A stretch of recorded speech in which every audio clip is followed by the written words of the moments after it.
আজকে আমরা কম্পিউটারের কয়েকটি গুরুত্বপূর্ণ টার্ম সম্পর্কে জানব। ভার্চুয়ালের বাংলা হলো এমন কোনো বিষয় যেটি বাস্তবে নেই কিন্তু আমরা সেটি সামনে দেখতে পাই।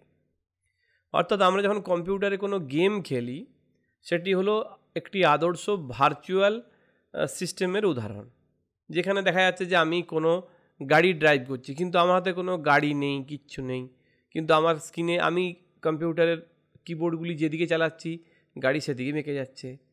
আবার আমি গিয়ে ধাক্কা মারতেও পাচ্ছি, ধাক্কা মারা যে ধরনের আওয়াজ তৈরি হয়, যে ধরনের দৃশ্য তৈরি হয়, সেটি আমার সামনে ফুটে উঠছে। এই ধরনের যে বাস্তবতাটা সেটাই হচ্ছে ভার্চুয়াল রিয়েলিটি।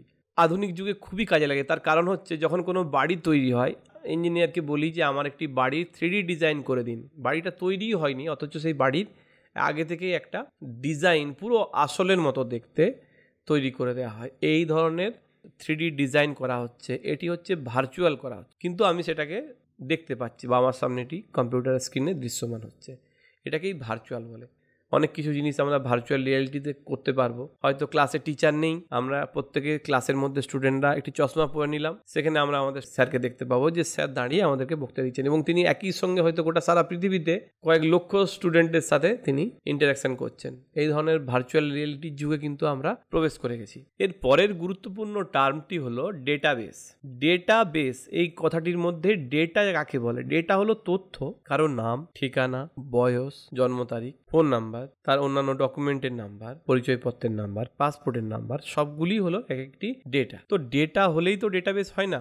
ডেটাকে যদি আমরা সঠিকভাবে শৃঙ্খলাবদ্ধভাবে সাজাতে পারি, অর্থাৎ আমাদের স্কুলে সমস্ত স্টুডেন্টদের নাম এবং রোল নাম্বার লেখা হলো, সেটা আমরা একটা সাদা কাগজ নিয়ে লিখতে শুরু করে দিলাম, একবার নাম লিখলাম, রোল নাম্বার লিখলাম, যেমন খুশি সাজিয়ে নিলাম, তাহলে কিন্তু পরবর্তীকালে সেখান থেকে যখন একটি ছেলের নাম খুঁজে বার করতে হবে বা তার রোল নাম্বার খুঁজে বার করতে হবে, তখন আমাকে পুরো কাগজটা ঘেটে ঘেটে দেখতে হবে। কিন্তু আমরা যদি তাদের রোল নাম্বার ওয়াইজ সাজাই, 1 2 3 এইভাবে, যদি কোনো ছাত্রের আমরা রোল নাম্বার জানি, আমরা জাস্ট রোল নাম্বারটা বললেই তার নামটা পেয়ে যাবো। আবার উল্টো দিকেও করতে পারি, আমরা তার নাম দিয়ে সাজালাম, প্রথমে এ তারপরে বি, এইভাবে যদি আমরা নাম সাজাতে পারি, তাহলে আমরা তার নামটি যদি জেনে যাই, ধরা যাক তার নাম রাহুল, তাহলে আমরা আর দিয়ে আমরা যদি নামগুলি সার্চ করি, তাহলে আমরা খুব সহজেই রাহুল নামটি খুঁজে পাবো। এবার রাহুল একাধিক হতে পারে, সেক্ষেত্রে তার রোল নাম্বারটা যেহেতু উল্লেখ থাকবে বা এমন কোনো ইউনিক অর্থাৎ সেটি আর কারো হবে না, একটি ছাত্রের একটি নাম্বার থাকবে, সেই নাম্বারটি অন্য কারোর সাথে মিশবে না, কোনো দিনই মিশবে না। প্রত্যেক বছরের জন্য আলাদা নাম্বার তৈরি হয়, প্রত্যেক ব্যাচের জন্য আলাদা নাম্বার তৈরি হয়, সেরকম একটি ইউনিক নাম্বার দিয়ে